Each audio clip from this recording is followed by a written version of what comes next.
First of all, before we get started this week, I got to give a shout out to my boy Ian. He got that first dub. Hey, let's go. Will there be a comeback? We will see. I'm up 3-1. My boy just got his first W. He could come back. Oh, man. Big shout out to Clint for running the table so far. I'm coming for it, but I dig it. Man, I dig the it's been so much fun. Thank you guys for all the love. Don't forget to like, subscribe, hit the notifications button, drop a comment. If you have any feelings on the show, anything like that, let us know. Let us know what you think. Are you ready for this so week's ready. Let's get it, bro. Let's get it. This is going to be a good one, guys. Got arguably one of the best highlight reels of all time. Played in a World Series, won 2 Super Bowls.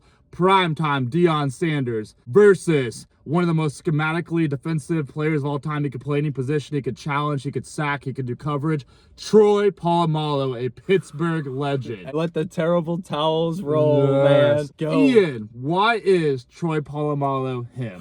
I remember growing up, one of my dad's best friends is a massive Pittsburgh fan, you know, Pirates, Penguins, Steelers, everything. And I remember him talking about Troy Polamalu, and I just forgot like how incredible he was as a football player. I just want to start this with the world saw Deion Sanders and Ed Reed and said to itself, they're immaculate. There can't possibly be a better defensive back that plays in the NFL. And God said unto the world, hold my terrible towel. There will be a legend. There will be a legend. With glorious hair known as Troy Polamalu. Troy Polamalu. I'm talking a 2-time All-American out of USC, 8-time Pro Bowler, 4-time first-team All-Pro, a 2-time Super Bowl champion, 2020 Hall of Fame inductee with the cherry on top of the 2010 Defensive Player of the Year. The Tasmanian Devil himself. I love that nickname. Troy Polamalu. Clint, tell me everything about one of my favorite players of all time. The swagger. Deion Sanders. The swagger. He is probably one of the most electric athletes of all time. Yes. He kind of paved the way for Travis Hunter, for all these new guys. Jalen Ramsey. I love that. Yeah. Oh, dude, my God. And that's cool. They both went to Florida State. So yes, Primetime came out of Florida State. He had 14 interceptions in 3 seasons. Just think about that. This is incredible. He returned 3 of them for pick sixes. He had 3 punt returns in college and 3 kick returns.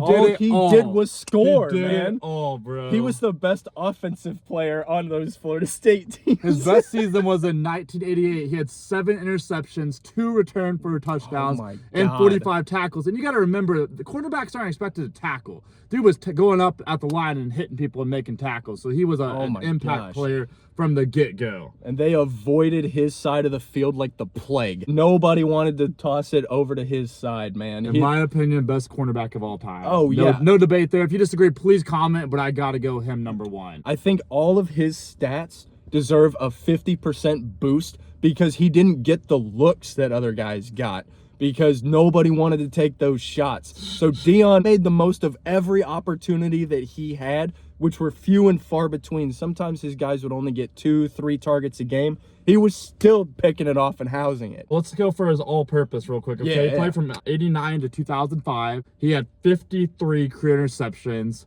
He took 9 of them back for touchdowns. Oh, my gosh. I mean, he had 22 fumble recoveries. And then the boy had defensive touchdowns, 9. All via fumble returns. Just picked it up and took it to the house. Just pure speed, elusiveness. He was like a running back playing defensive back. That's the best way that a lot of people describe him as, is you could put him on the jet sweeps. He also caught receiving touchdowns with the Falcons. Yes, sir. He caught a couple receiving touchdowns with the Cowboys. Hey, shout out to the Niners. man. The Falcons are the team that drafted him. Yes, man. sir. Why did Troy Polamalu just ball out in college? Let's hear some of his college stats. Man, other than the 2-time All-American, he had 7 interceptions. He had a couple different forced fumbles. He had the hit against, I forget who it was, but I mean, he had 3 massive hits in one of their biggest games.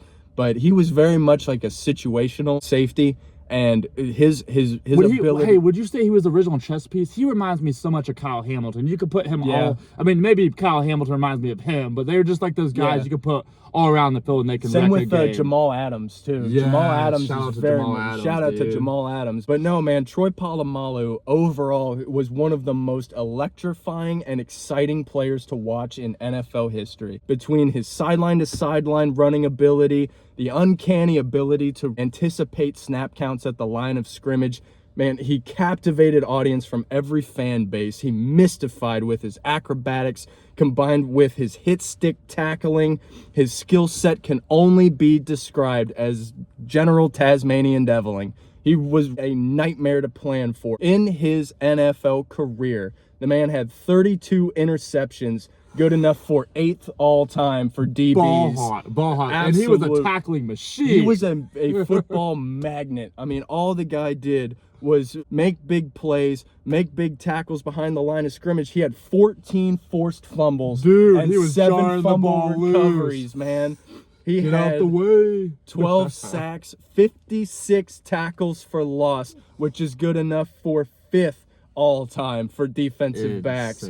783 total tackles. Hold up, almost 800 tackles. Almost That's 800 insane, tackles. Dude. So dude was probably averaging 80 or 90 a season. And he popularized and patented the line leap, where he would just leap over the line of scrimmage. It was the AFC Championship game in 2010 against their bitter rival, the Baltimore Ravens. And first quarter, 4th and 1, Joe Flacco sends the running back in motion. Troy Polamalu hawks forward, jumps over a 6'4" guard, makes the stop, turnover on downs. That is just monumental, man. Oh that my is gosh. Huge. It was crazy. But hit me with some more Deion Sanders. All right, man. so we talking about your boy Falk, right? Yes, 19,000 career all-purpose yards. Deion had 19,001. Deion was a different. He was a different breed. I mean, he was prime time defense too. On defense. So, dude, he took 6 kick returns to the house. He was Devin Hester-esque before Devin Hester came out. Shout out to Devin Hester. He came out of Miami. Miami and Florida State, the U might be back. They just play for the Natty, but hey, man, the NIL is getting so. insane with the talent in Florida. It is just, I love the NIL gosh, so much. Dude, he was an 8-time Pro Bowler, 6-time first-team All-Pro. I mean, he just won everywhere. He won 2 Super Bowls, one with my Dallas Cowboys. Yes, sir. Hey. But then he also went to the bitter rivals, the Niners. The 49ers. I gotta respect his game. He played for 3. He lost with the Niners again another year.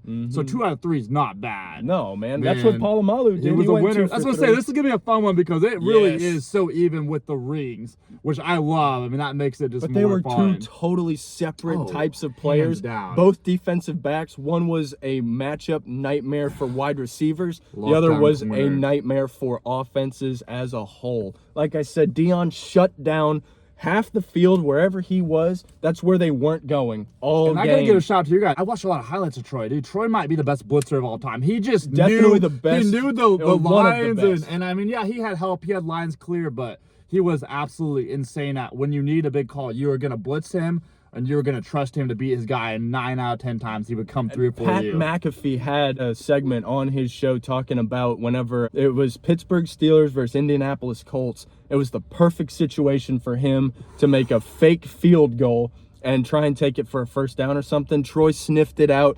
His quote, Troy Polamalu said, "I knew they were going to McAfee because his aura walking off the sideline felt a little too excited."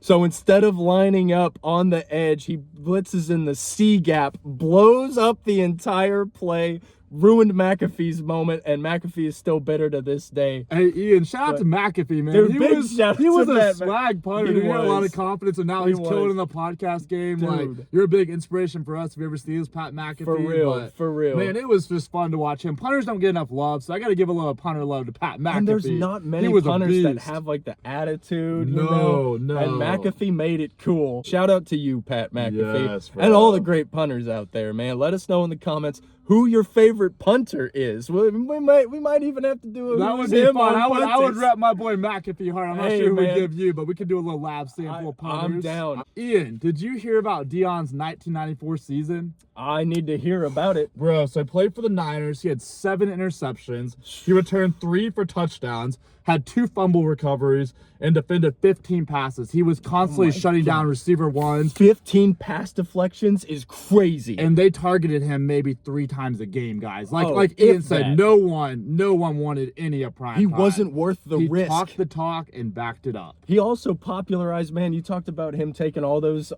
kick returns, punt returns, and pick sixes. He popularized the celebration going to the end zone. Yes, sir. The high Yes, sir. step in, The dirty bird. Dirty Bird. Hey, shout out to Atlanta, ATL. man. What was Troy's best season? His best season, I would have to say, would be his 2010 Defensive Okay. Player of the Year. It was coming up off of his second Super Bowl. So the 08 season, 09 Super Bowl. I mean, I'll get into that. But, man, the 2010 season, won Defensive Player of the Year, obviously. Made the Pro Bowl, first team All-Pro, of course. Accounted for 63 total tackles, 6 tackles for loss. Mostly on those poor running backs. Poor Willis McGahee, man. 7 interceptions. I think he also came out of the U, bro. He did. Yeah, He was they've on had a those lot of- all-time teams back in the 90s, man. That's right. Willis McGahee, or early 2000s, I'm sorry. Because he Yeah. played with Ed Reed. And he ended up on the Ravens where Polamalu just put him in the torture chamber for Polamalu whole tortured a game. lot of people, let's be He honest. tortured everybody. But yeah, he had 7 interceptions, a sack, a forced fumble, a fumble recovery with over 100 return yards on those interceptions and fumble recoveries. Troy Polamalu followed up his second Super Bowl with his best season ever. He was not satisfied with 2. The man wanted all the Super Bowls. And the best part about Troy Polamalu is his humility. Every interview I would that say watched, I don't know if you like this one. Yeah. He's the Tim Duncan of the NFL. in I personality. just thought about that. In personality, Yes, for sure, yes. but so in play humble, style, but so talented. no. Troy Polamalu, I mean, he prayed before every single game. He gave love to his wife, his kids.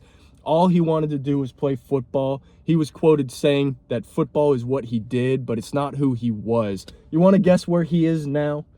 Man, I'm gonna guess he's just chilling on a beach somewhere in Cali, Very running close. some snow cone shop or something. He just Very seems like that close. type of guy. What's he doing? He's making music and making furniture. Okay, that just seems so up he his alley. retired and decided to choose peace for the rest of his life. The Troy- happiest hippie ever. The happiest, man. Yeah, man. He was such a joy to be around, and the best part about all the research that I did, man, all of his teammates said that they knew it was go time whenever Troy Polamalu started to get hyped. Well, Peyton 'Cause he was Manning, so Tom quiet. Brady, and Eli Manning said the player they least look forward to seeing at cornerback. I repeat to you, at cornerback was Troy Polamalu. Which is crazy because, I mean, he was switching. He would show in cover 2, he would show cover 3, tell the corners, hey, I got the flat. You go ahead and take this other guy over here. You're in a one-on-one. He'd blow up the play because he knew what was coming, not just from film study and not just from experience. Pure, unadulterated instinct. This man was a nightmare. Carson Palmer was quoted as saying, he was a demonic in-box defender. Always haunted the line of scrimmage. He could blitz. He could guard running backs and tight ends in the flat, one-on-one. You never knew what he was going to do. He was hellacious to read pre-snap. He would show blitz, take a couple steps back, drop into coverage, only to blitz anyway. Reached 4.2 speed in 3 steps. 5 Dude yards was a behind speed the line of demon. scrimmage. 2 seconds later, he's in your grill. He had blistering speed. He took over the run game to the point where Carson Palmer would call run plays to exactly where Troy Polamalu wasn't. Which, of course, Purposely avoid him. So, Purposely in a way, it avoid really him. is Deion. This is going to be such a fun one, guys, because Deion was shutting him down at corner, where Polamalu could shut him down at corner, but he was most disruptive, blitzing in and the blowing run up game. the plays with the line. Blowing up Yeah. run plays. And, of course, whenever you game plan like that, wherever he is, you're going anywhere else. It only opens up the field to everyone else to make the big play because now everyone else knows what's coming. Absolutely. If it's a run play, they know Polamalu's on this side. They're running over here, so everybody else would congregate over there. There was no options. That Steelers defense was diabolical, man. And It was Ian, so I much know fun I to talked watch. about Devin Hester, but do you remember Deion in the Super Bowl with the Niners? I don't. Tell me about it, though. He returned a kick return for a touchdown to the house. In the biggest moment, it was a critical play in the game, which helped Oh, him my win. goodness. I had to shout him out there. To return a kick return, I think him and Devin Hester are the only players in NFL history to ever do it. Think about how many Super Bowls there's been. There's only been 2. Mm-hmm. How monumental is that? I think Tyreek Hill was the first one to get the Deion Sanders treatment of don't kick it to him. Yeah. Kick it out of bounds, anything to keep the ball out of their hands. Teams were having to do it. I mean, it was just insanity. But you mentioned Deion Sanders' best game. I want to go over Troy Polamalu's best Let's game. hear it. 2009, it was January 18th, AFC Championship game. The same game where he had the line leap to stop Joe Flacco on 4th and 1. 4 minutes, 39 seconds remaining in the 4th quarter. Picture this. The Pittsburgh Steelers are up 16-14. Baltimore Ravens have the ball. They're driving down the field. Polamalu lines up centered in the rat position. He feigns mid-coverage to bait Joe Flacco to take a shot to the outside to Derek Mason. Troy Polamalu steps in front of it. Boom! Pick six. Weaving in and out of traffic. Would-be tacklers. Those poor Ravens teams. Weaving in and out of traffic. Went sideline to sideline for one of the most clutch pick sixes in NFL history. Steelers go on to win the game 23-14, move on to the Super Bowl where they clap the Arizona Cardinals and win their second Super Bowl in the Polamalu Shout era. out to Kurt Warner and Larry Fitzgerald. Hey, I wanted man. Fitzgerald to get a ring so bad. Fitzgerald was such a dog, man. He was so fun to watch in college too at Pitt. My favorite part about Larry Fitzgerald is that a lot of people like, and this is for a basketball reference, it's a LeBron thing. People are like, oh, he's played forever, he's just a compiler. Larry Fitzgerald was the exact opposite of a compiler. Every single stat that he has mattered. He did not just rack up yards in garbage time. He didn't demand the ball for an inflated receptions. Yes. Larry Fitzgerald. It was team first. It was team first, and it was every single play. Just like Terrell Owens, where it was every single play mattered, every single block mattered, every single short route mattered, every single runoff mattered. Everything mattered. The devil was in the details, and man, Larry Fitzgerald was a devil. Well, I gotta give a shout out. Tell me if you remember this name, David Johnson. Yes, he came out of nowhere. I don't know where he played his college ball, but one season, dude ran for I think 20 touchdowns or 15 touchdowns. I believe it. And Fitzgerald was like, I just let him go to work. I think he had his lowest reception total ever, and they still made the playoffs. You talk about team first, that exemplifies it to a T. But what are some other cool Deion Sanders facts, man? Yeah, dude, you want to hear something wild? Yes, always. He finished top 10 in MVP voting for a cornerback. Think about that. Crazy. Think about that.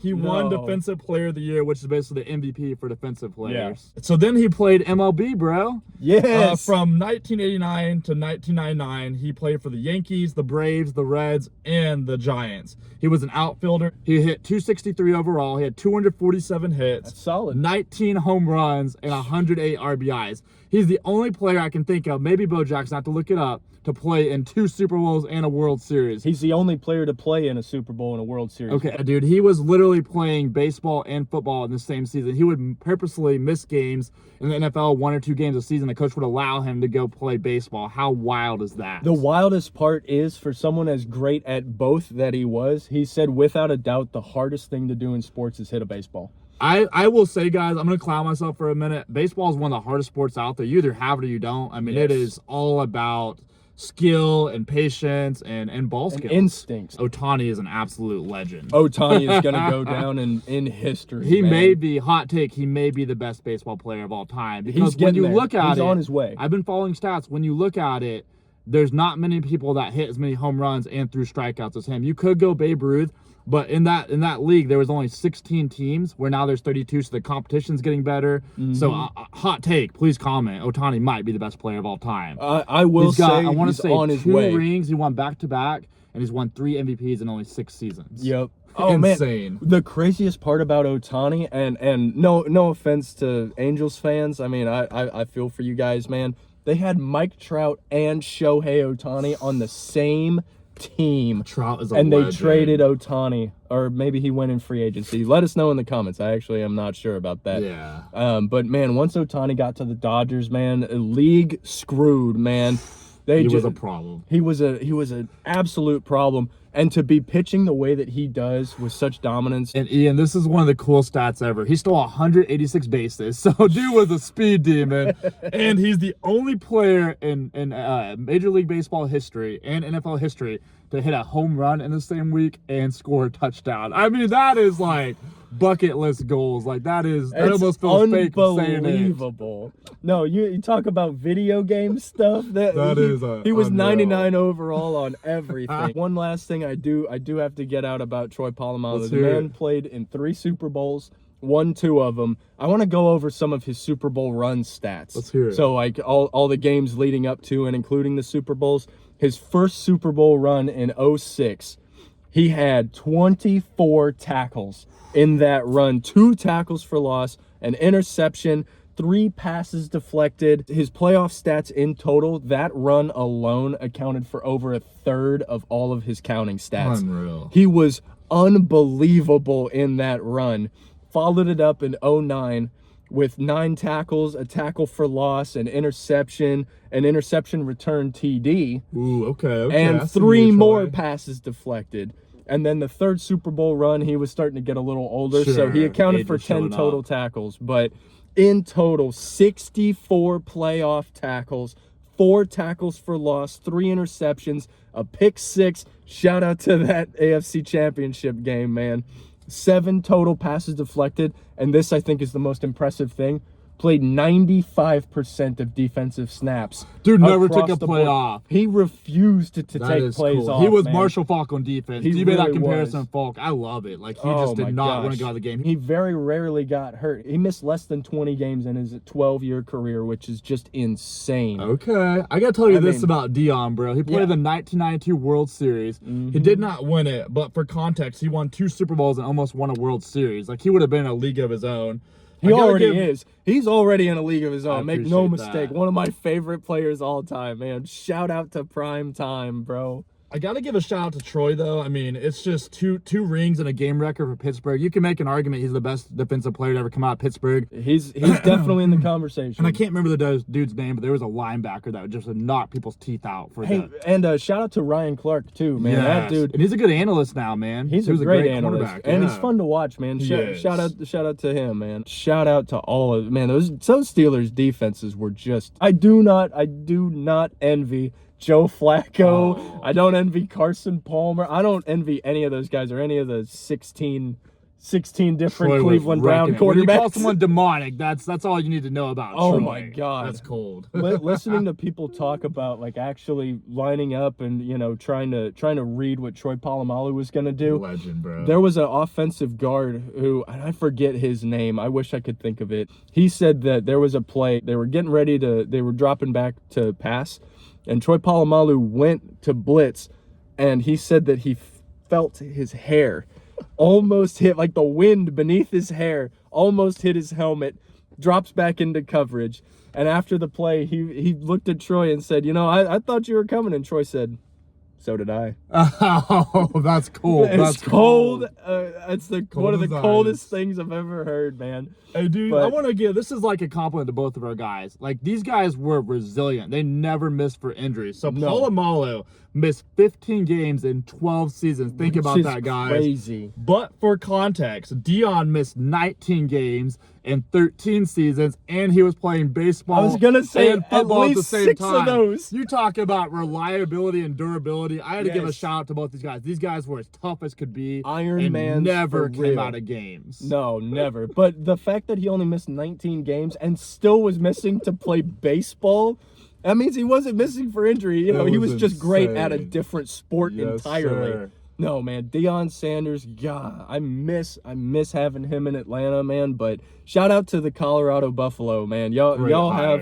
have an incredible coach. Listen to him. The man knows ball. The man knows what he's talking about. And I have to say, him and Ray Lewis might be some of the most inspirational talkers I have ever heard in my life. He'll make you run through a brick wall. Oh, he's like a Dan Campbell type. People love to play for him. Dan the Man Campbell. Yes, sir. Michigan proud Detroit Lions. Shout out to Michigan winning the Natty in basketball. That was huge, guys. UConn's a great team, so to beat them was very impressive. Shout out to the Huskies, man. Y'all were grit and grind all year. That Duke game, best game I've seen in the tournament in Buzzer years. Beater. No, shout out to Mullins, man. That 3-pointer was NBA range.